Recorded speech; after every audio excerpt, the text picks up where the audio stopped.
흡스. 오늘은 김희준 한의사님 모셨습니다. 안녕하세요. 안녕하세요. 반갑습니다. 예, 인사 좀 부탁드리겠습니다.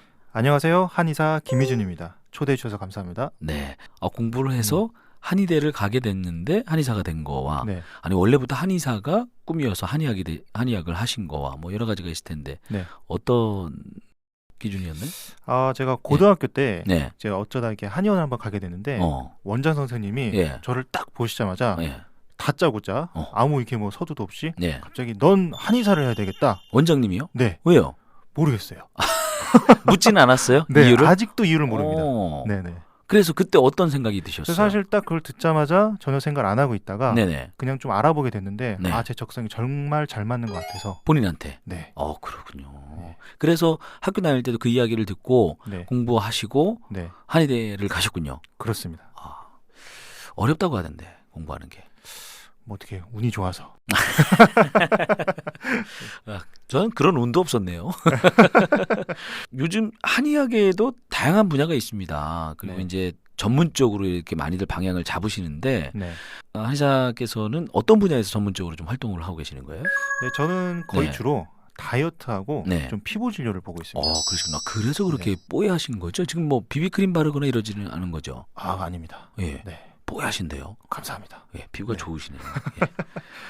뭐 요즘 보면 네. 이제 먹을 것도 많고 그러니까 또 맛있는 것도 많고 다양한 가공식품들도 많고 해서 이게 내가 주체할 수 없는 어떤 지방과의 싸움이라 할까요? 살이 좀 막 찌어가잖아요. 네. 자, 그런 분들이 많이 계십니다. 이제 다이어트를 좀 해야 되겠다. 맛있는 음식들과 그 싸우고 있는 분들이 계시는데 왜 이 맛있는 음식들은 이렇게 살을 찌게 하는 걸까요? 이 정말 이렇게 맛있는 건 진짜 다 살찌고 예. 살찌는 건 진짜 다 맛있는데요. 이 맛있는 음식이 대부분 예. 이 이게 고탄수화물과 고지방의 조합인데요. 네. 우리 인류가 어. 이제 이런 탄수화물, 지방을 좀 에너지원으로 쓰기 때문에 네네. 얘를 좀 맛있게 느끼도록 이렇게 좀 진화했습니다. 네. 단 거 먹으면 이렇게 기분 좋아지시고 행복해지시고. 당 떨어졌다 그러면 좀 그렇죠. 처졌다가 단 거 먹으면 약간 올라오는 분들 계시잖아요. 그렇죠. 네. 근데 만약에 얘네를 먹으면 기분이 안 좋아졌다면 네. 이걸 안 먹었겠죠. 음. 근데 그러면 이제 생존을 할 수가 없으니까 네네. 이제 진화를 이렇게 한 거고. 오. 그리고 또 이게 왜 살이 찌냐? 네. 이제 이 탄수화물과 이런 지방이 우리 몸에서는 좀 돈이거든요. 네. 근데 이 돈이 이제 좀 남으면 체지방으로 축적이 되는, 그러니까 그렇군요. 은행에 저금하는 것처럼. 네네. 네, 그렇게 됩니다. 축적을 하는군요. 그렇습니다. 좋은 거니까. 그렇죠. 본인들한테 좋은 거니까. 원래는 생존엔 좋은 거죠. 뭐 이런 말도 있습니다. 아닐 텐데 이게 살이 찐 사람은 의지력이 약하다라는 편견을 갖고 있는 분들이 많이 계십니다. 그 부분에 대해서는 어떤 생각을 좀 갖고 계세요? 저는 아니라고 생각하거든요. 글쎄요. 저 이것도 네. 저도 아니라고 생각을 합니다. 네. 어. 일단은 이게 앞서 말씀드린 것처럼 뭐 먹을 거를 맛있는 걸 좋아하는 거는 어떻게 보면 당연한 진화의 결과고 네. 이런 맛있는 것들은 좀 원래 살이 찌게 되어 있고요. 네, 그렇죠. 근데 또 이 현대 사회는 하필이면 또 먹을 게 굉장히 많아졌거든요. 맞아요. 예, 제가 이제 제가 초등학교 때만 해도 이제 정말 먹을 게 없어서 TV에 보면은 네. 이렇게 막 학생이 먹을 게 없 점심 시간에 음. 운동장에 이제 수도가로 달려가서 이렇게 막 수돗물로 배를 채우면서 그럼 선생님이 막 도시락 자기 거 주고 네. 이런 장면까지 나왔는데 그런 장면들이 TV에서 많이 종종 나왔었죠. 그렇죠. 옛날에 네네네. 나왔었는데 그게 불과 몇십 년 만에 그냥 핸드폰 띡 누르면 음식이 배달되는 이런 세상이 되어버렸으니까. 요즘은 더더군다나 더하잖아요. 그렇죠. 이제 그 코로나19 때문에도 그렇고 네. 이제 배달을 시켜서 많이 드시는데 네. 근데 정말로 딱 우리가 그 어플을 보면 네. 음식의 종류가 네. 나 음식 종류 정말 많이 아는 편인데 이런 음식도 있어 뭐 이런 게 있어요. 네. 기가 막히더라고요. 저도 정말 좋아합니다. 그 식단 조절이라고 하잖아요. 우리가 네. 이제 다이어트를 하다 보면 네. 식단 조절 없이 너 실컷 먹고 네. 이 운동을 해서 살을 빼면 된다라고 생각하시는 분들이 좀 많이 계십니다. 저도 사실 오전에 운동 갔다 왔거든요. 네. 갔다 와서 점심을 해결해야 되는데 네. 마침 제가 딸을 좀 데리러 가야 돼서 음. 딸과 함께 분식집에서 정확하게 떡볶이, 순대 그리고 어묵 먹었거든요. 네. 어묵 3개 중에 하나는 제가 먹고 네. 순대도 최대한 줄여서 먹었고 그다음에 떡볶이는 조금 허겁지겁 먹은 것 같아요. 양보를 한다고 하면서도 먹었는데 네. 배가 되게 불러요. 네. 근데 운동을 했기 때문에 마음이 위안은 되는데 네. 이건 어떻게 생각하세요? 이게 조금 약간은 틀린 말인데요. 이제 체중 감량에 있어서 예. 운동은 한 20% 정도, 네네. 그 식이요법이 한 80% 정도를 차지하기 때문에 네. 식이요법을 병행하지 않고 음. 운동으로만 체중을 좀 줄이려는 시도는 좀 효율이 좀 떨어지죠. 식단 조절은 무조건 해야 된다. 그렇습니다. 그렇군요. 그래서 체중 감량에 위해서는 반드시 식이요법 하셔야 된다. 그러니까 많이 먹고 많이 운동하면 그러면은 조금 네. 그래도 좀 약간은 효율이 떨어지겠죠. 효율은 네, 떨어지지만 빠지긴 그래도 빠지는데 요거는 차선책으로는 괜찮은데 그렇죠. 가장 좋은 방법은 식단 조절을 해가면서 운동까지 하면 최고다. 그렇습니다. 그래요. 알겠습니다.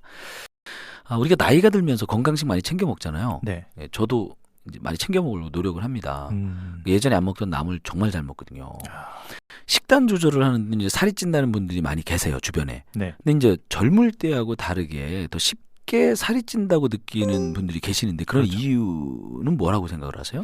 이게 이제 소위 나이살이라고 하시는데요. 네네. 이게 성장 호르몬이 이게 주요 원인 중에 하나입니다. 네네네. 이제 성장 호르몬이 없으면 지방 분해도 좀 안 되고 신진 대사율도 네. 좀 떨어지는데요. 이 성장 호르몬이 사춘기 때 절정에 달했다가 네. 점점 떨어집니다. 어. 근데 이게 30대부터도 그래서 예. 이미 나이살에서 자유롭지 못하시거든요. 음. 네, 그래서 이제 극복을 하시려면 아무래도 좀 신체 나이를 젊게 하시는 게 좋습니다. 기초 대사량과 좀 연관이 있는 건가요? 연관이 있습니다. 그러니까 네. 젊을 때는 좀 내가 움직이지 않아도 스스로 이렇게 움직여지는 기초 대사량이 그런 거잖아요. 그렇죠. 그것도 그게 들어갑니다. 이제 활발한데 네, 나이가 좀 들어가면서 그런 것들이 좀 이렇게 활동이 미미해지는 거죠. 그렇죠. 그것도 떨어집니다. 그러니까 네. 이제 살이 좀 더 찔 수 있다. 그럴 수 있습니다. 느낌이 아니라 그럴 수 있다. 그렇습니다. 그렇군요. 자, 다이어트에 있어서 이제 중요한 게 있는데 많을 거예요. 이런 네. 여러 가지 요소들이 좀 있을 텐데 우리 김유준 한의사께서 가장 중요한 한 가지다라고 생각하는 것은 뭐가 있을까요? 딱 한 가지만 꼽으신다면 네. 이게 우리나라 사람들한테는 탄수화물이거든요. 네네네. 이 탄수화물을 뭐 아예 끊거나 안 먹는 거는 음. 불가능하실 테고요. 이 단순 정제 탄수화물을 좀 줄이고 복합 자연 탄수화물 비중을 좀 늘리셔야 됩니다. 좀 쉽게 얘기 말씀드리면 예. 단순 정제 탄수화물은 뭐 이렇게 밀가루, 밀가루, 빵, 라면, 탄수화물. 예, 이런 것들. 예. 예. 그 복합 자연 탄수화물은 뭐 채소, 과일, 곡류 이런 것들입니다. 딱 분류가 되네요. 네. 맛있는 거, 맛없는 거. 누가 그러던데 이제 한 글자 들어가는 거, 네. 빵. 네. 그다음에 뭐 있죠? 밥, 면. 면. 네. 뭐 이런 것들을 좀 네네. 피해야 된다. 이런 얘기도 들은 것 같습니다. 네. 다이어트 진료를 선택한 이유가 있으세요? 네, 다이어트가 이게 뭐 단순히 미용으로만 좀 음. 생각하시는 경우가 많은데 네. 이게 알고 보면 굉장히 좀 복잡하고 깊이가 있는 분야거든요. 그래요? 네. 이게 뭐 종합적으로 봐서 네. 뭐 환자분의 뭐 심리 상태 네. 아니면 직업력 그리고 몸 상태 전반적으로 다 아는 게 당연한 거고요. 네네. 그래서 이게 파면 팔수록 무궁무진하기 때문에 네, 그래서 선택하게 되었습니다. 파면 팔수록 무궁무진하다. 네. 그리고 또 많은 분들이 엄청난 관심을 갖고 있죠. 그렇죠. 저도 관심이 많습니다. 보통 이제 어떤 뭐 진료 과목이 있는데 네. 그 진료 과목에 있어서 내가 어떤 증상이 있거나 네. 어디가 아프거나 그러면 가는데 네. 이거는 거의 100%예요. 정말 나는 먹어도 살이 그렇죠. 빠진다라는 분들이 계시면 그분들은 관심이 없겠죠. 그렇죠. 그런데 어느 누가 됐던 이제 30대 중반이 넘어가면 대부분은 무조건 한 번 정도 생각할 그런 과목이란 말이죠. 아무래도 먹을 게 또 많아지다 보니까. 더 많아지죠. 네. 그리고 음식도 많이 서구화가 돼서 네. 살이 좀 찌는 것 같아요. 저도 지방이 좀 있어요. 배 쪽에 지방도 좀 있고 한데. 날씬해 보이시는데. 그래요. 좀 네. 일부러 그래서 검정색 옷을 입은 거죠. 네. 날씬해 보이려고. 그 청주에 거주하시는 우리 많은 분들 시민들 계시잖아요. 네. 근데 이 특징적인 다이어트 환자분들이 계시나요? 네. 그 청주에 아무래도 좀 산업단지가 네. 많다 보니까 이 교대 근무하시는 분들이 좀 굉장히 많으시고요. 그 외에도 뭐 자영업 하시는 분들도 네네네. 네. 이 수면과 식사가 불규칙하다 보면 네네. 아무래도 좀 살이 찌는 원인이 좀 많이 됩니다. 그렇군요. 이게 수면 문제도 비만의 한 원인이 되기 때문에 네. 그래서 뭐 이 교대 근무 시작한 뒤로 뭐 살이 잘 안 빠지거나 아니 뭐 먹는 게 예전이랑 똑같은데도 네. 오히려 더 쪘다 이런 분들도 굉장히 많으세요. 그 교대하면서 일을 하고 나오면 불규칙하게 음식을 먹게 되고 그렇죠. 늦은 시간에 먹을 수도 있게 되고 그렇죠. 그러니까 잠도 불규칙하고 그렇죠. 일단 몸 자체가 불균형이네요. 네. 그러다 보니까 먹은 것들이 그대로 살로 갈 수 있다. 그럴 수 있습니다. 그렇군요. 네. 요즘 이런 어떤 정보들을 좀 드리기 위해서 네. 너튜브 활동을 하신다고 들었는데 네. 이게 또 많은 시간이 투자되는 작업이잖아요. 네. 시작하게 된 계기가 있어요? 힘드시잖아요. 뭐 일하고 하다 보면. 지금 너튜브에서 뭐 살 빼주는 남자로 네. 좀 활동을 하고 있는데요.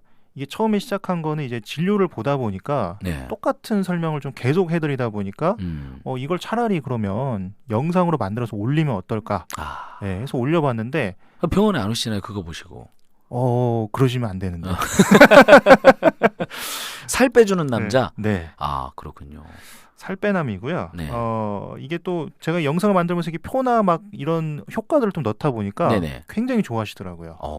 네, 오히려 도움이 많이 분들도. 되니까. 네. 어떤 본인이 가지고 있는 정보들을 네. 많은 분들과 함께 나누고 계시는 거군요. 네, 그렇습니다. 약간의 어떤 기부 같은 느낌 예. 생각하면 되겠네요. 네. 힘드실 텐데. 근데 너무 재밌습니다. 재밌어요, 본인이. 네. 살 빼는 거 자체가 이제 목적은 건강을 위한 거잖아요. 그렇죠. 그러니까 그 모두가 네. 건강해지는 그날까지 열심히 달려가겠다 이런 건강한 말씀이시네요. 다이어트. 네. 건강한 다이어트. 네.